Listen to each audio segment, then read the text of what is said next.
I'm going to play a game with you called Overrated, Underrated, or Properly Rated. Okay. So I have a list of players, all types of positions, and I want to know when you think of this player right now and the discourse that's happening around them, do they land on either of these three spectrums? Okay.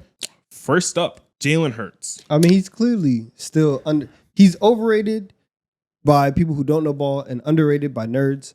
And so I'm going to say properly rated at this point. He's overrated, but you're allowed to be overrated after you win a Super Bowl. Like, this is your moment to take the curtain calls here. You're allowed to go for a summer. Like, wipe that shit off your face, man. Eagles fans are fucking insane. Yeah, you are. They're pushing him in top 5 convos. He's nowhere close to that. He's actually underrated. And you know why? Because people don't take into account leadership. Yeah, there you go. His quotes are next level. Talk about it. He inspires men. I guess so. Even today, they asked him, right? Because we just had the ring ceremony the other day, and he didn't put his on, and they asked him about it. He said, listen, I'm never going to see that again. I've already moved on. See, that is so nasty. He's present. He understands what it takes to win. He's ready to do it again. He'd be a great rapper. He'd be a great motivational speaker. He'll settle into properly rated, but for the summer after you win a ring, you're going to get a little overrated, but it's okay. Okay.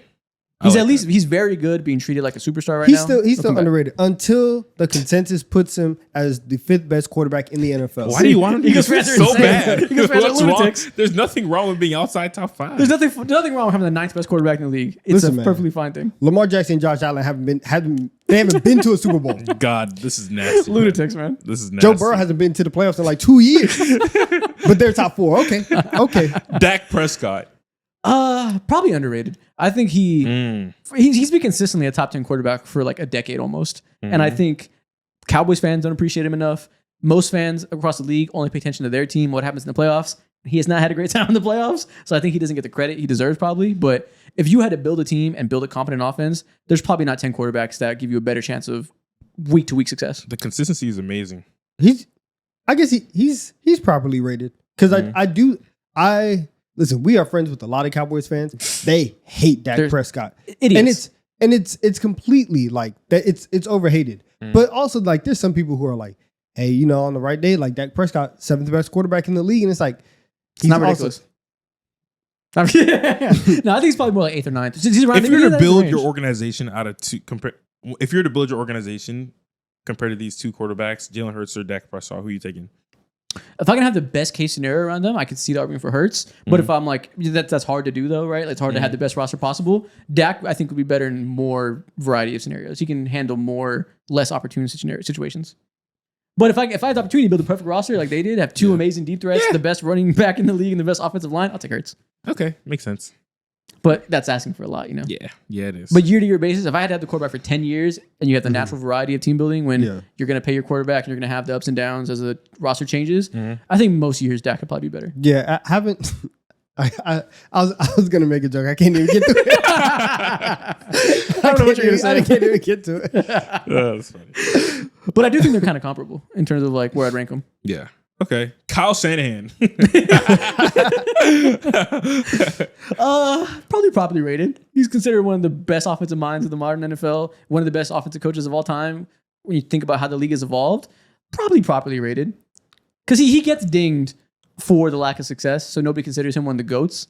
So probably properly rated. Yeah, I'll say that. I'll say that. Because everybody's offense, at least like half the league, is a variant of him and his father's offense and what they do. And so you can have him there. If he did, if he wasn't one of the biggest chokers of the in the NFL, like he would be, like you said, like one of the greatest of all time. But hey, man, stuff happens. Yeah. You made a couple Super Bowls. If you win one or two of them, you're considered a top 10 coach of all time. If not, hopefully history hopefully remembers you, but not guaranteed. They won't. That's sick. If he doesn't win, they won't. Because they can remember his dude. This is his boy, his contemporary. Next player. Him. Sean McVay. Now, this is an underrated coach, I think. Yeah.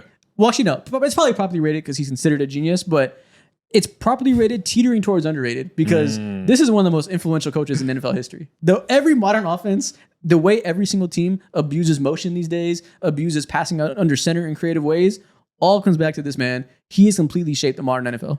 Sound like he should be underrated. I can't say underrated when you just called him a genius. Yeah, exactly. That's what I'm saying. It's probably properly rated, but like it's definitely not overrated. Like Sean McVay, Kyle Shanahan, maybe you can tell me overrated because he doesn't get it done or yada, yada, yada. There's reasons to hate. Very few reasons to hate on Sean McVay. Do you think he gets his flowers for? Yes. Yeah, Okay. probably. Yeah. Okay, probably rated. Okay, makes sense. Yeah. Legitimately one of the offensive goats. Okay, Travis Kelce. Ooh, what do you think about this one? Um, Clearly a top 5 tight end of all time. yes, I'm gonna say underrated right now. He is not receiving at the same level that he was 2-3 years ago. Yes. Naturally, But Can't move like that no more. everybody always dings him for his blocking, and he's low key like he could block sometimes. Like Competent. he be doing that sometimes. So I think from that standpoint, I think that's something that people haven't talked about as his receiving skills have gone down. I don't know. Some people want to put him in like the GOAT tight end conversation, and that's probably a little bit overrated just because like people treat it like it's just him and Gronk is the only great tight ends of all time. And that's the conversation. When you have Tony Gonzalez, you have Shannon Sharp, you have Kellen Winslow, you have Antonio Gates. Like there's plenty of other great legends that he's top 5 for sure. I don't think he's top 1. And I think some people were trying to do that during the Super Bowl run. Yeah, he can. Him and Shannon and Tony, they can fight for 2. Gronk has 1 locked up. Agreed. Some people don't Damn. agree with that, but Gronk is to me Locked is the up. prototype tight end. He might be in a tier of his own. Whew. All right, big ass gap. It's hard to people are getting mad at that because like he doesn't have the passing yards over his career as like Tony Gonzalez and Shannon Yeah, Sharp. because they sent 3 missiles to his knees every Yeah. time he got the ball. And he's so much better of a blocker than all those guys. Like, and his peak, he probably doesn't have the best resume, but for peak, he's number 1. Literally the only way to stop Gronk was to either tear his ACL or give him a concussion. That's the Concussion only didn't even way. stop him. He came back stupider and stronger every time. Next player, Jalen Ramsey. Underrated. Probably at this underrated. point in time, or- Underrated. Today, Okay. underrated. Okay. For his career, probably properly rated, but underrated. People kind of treat him like he's washed as fuck, and Yeah. I don't think that's true whatsoever. It's not true. Like he's definitely still a productive player. He can move around and he's so versatile. And so like people like he's not winning right a Super Bowl on the Rams anymore. And so he's not like this like shutdown corner the same way that he was, but he's still extremely productive. Yeah, if I'm a Steelers fan, I'm happy to get him, and I think the national media was like, maybe you shouldn't be happy. Maybe it's a bad bet. I'd feel good about it. Yeah. I'm not happy to I lose like Luka Fitzpatrick, but I'm happy to get Jalen Would you say Ramsey. he's like a top 15 corner right now, corner? or last year? Yeah. Oh, I haven't thought about the list, but probably. I'm sure he's top 15. Okay, that makes sense. Baker Mayfield. Underrated. Underrated. I think. Dude, no, he's not. Yes, he is. Dude, I looked at his numbers yesterday. He gets a lot of damn. praise. He gets a lot of praise. And there's a certain sector of like, what's the right phrasing here? Say it. Box score watcher adjacent fans that like to put him as like, maybe he's the 6th or 7th best quarterback in the Yeah. league. Like he gets a lot of hype from like fantasy football fans as being greater than he really is. But I also think that a lot of people have kind of discounted a lot of the growth that he's made because they said, okay, well, you have you had Dave Canales, you had Liam Cohen, your offensive line is good. And while all those things are true, Baker has also gotten better. Oh, yeah, and for sure. And there has been times where he's the one making plays as well. And so I think from that standpoint of thinking that he's just a Liam Cohen merchant or he's just a Mike Evans merchant, I think that's wrong. And he is better than that. I agree. He's one of the best leaders in the NFL, one of the best improvisation quarterbacks making things happen in the red zone. So he has his strengths, has his weaknesses too, puts the ball in harm's way. He's a little bit erratic in the pocket. So probably properly rated overall because people gas him from like fantasy football stats and then people underrate him because they're like, you're only great under Dave Canales and Liam Cohen when, I don't know, first time you call me a Dave Canales merchant, fine. Second time, well, I did it again. now I'm a 2-hit wonder. Like, it's Yeah. fine. I think he's probably just a lot better now than he was back in the He's time. about to have a whole EP of just great songs, just great hits. So we'll go properly rated. He's like fringe top 10, top 13-ish quarterback. Yeah, Okay, that feels right. Trevor Lawrence. overrated. Got to be, right? Because, I mean, it's people will come around now to saying he stinks, but he came into the league as one of the most highly touted prospects of all time. Simply hasn't worked out. So by the nature of who you were touted to be, you were supposed to be the best quarterback of your generation when you were a freshman in college. Has to be overrated. They're saying that Liam Cohen is going to come in here and try to figure things out. Listen, we gave you a pass with Urban Meyer. Cool. We gave you a pass with Doug Peterson. Cool. There's no more passes. There's no more passes. Either you come out here and you show that you are a top 12 quarterback, or I'm going to call you a fraud for the rest of your life. So That's pick tough. one. But it's hard to say overrated these days because nobody believes him anymore. Like, Yeah, that's also true. everybody's out on him completely. Oh, so wow. it's Whatever. probably neutralized. But initially, he was so overrated that I guess he still carries the tag. Okay. Troy Aikman. Throwing it back. This is just mean. So he's probably the most overrated quarterback in NFL history. Is what it is. A lot of people know that. On what basis, though? Well, you know what's funny? He's the OG Jaylen Herz in terms of discourse, in terms of like the OG Jaylen Herz. In terms of discourse, like about like having a stacked team and you're good enough to win and you win a lot, but people don't give you credit because there's so much talent around you that like you put a lot of quarterbacks there you would have won. He's kind of the genesis of that. So he's really good, obviously, but I think especially younger fans see the success and see Hall of Fame and assume he's like a top 5 to 7 peak of all time or anything like that. He's not. You know what I mean? See, you remember what I said earlier? They don't respect leadership. Oh right? my God. That's exactly what I just He's great. said. He's Hall of Famer for a reason. But I mean, if we have to pick one, people listen. If Twitter was around back then, the conversation would be a lot different. And they would have been stupid then too. Because what do you? Oh, I could just put anybody back there and they'll win 3 straight championships. Word, word. We're just handing out 3-piece now. Gotcha. Not anybody, but you know It's what I'm okay. saying. That was the general discussion around him. You got it. I'm not even saying I agree, but that's the discourse around him. I'll say this. I actually think so. I think that in his career, slightly underrated as a broadcaster. Yo, he's been hooping. I'm going underrated as a broadcaster. No, shout out Trey, very likable player. And I don't have a fucking opinion on Trey Aikman. I'm just telling you what the conversation is around the under and overrated thing. I think most people would say overrated for that reason. Okay. But I am not invested in that debate at all. No, next player, Ed Reed. He's very praised.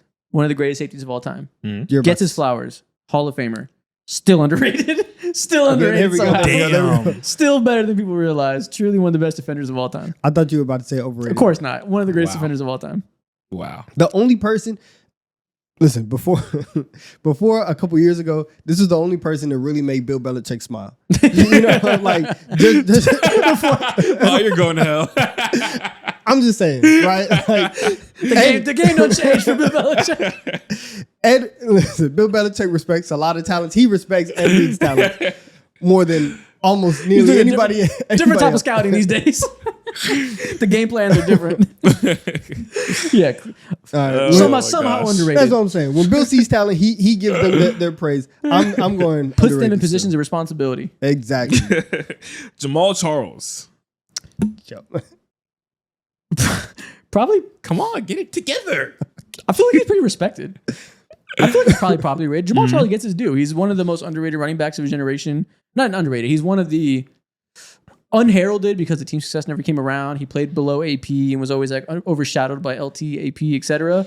So he was always like perpetually the second or third best running back in the league. But I think he gets his flowers as being one of those like defining talents of his generation. Yeah, I try to base, like, especially when we get to like this class of player, how many times a year do we get a mixtape of yours on Twitter?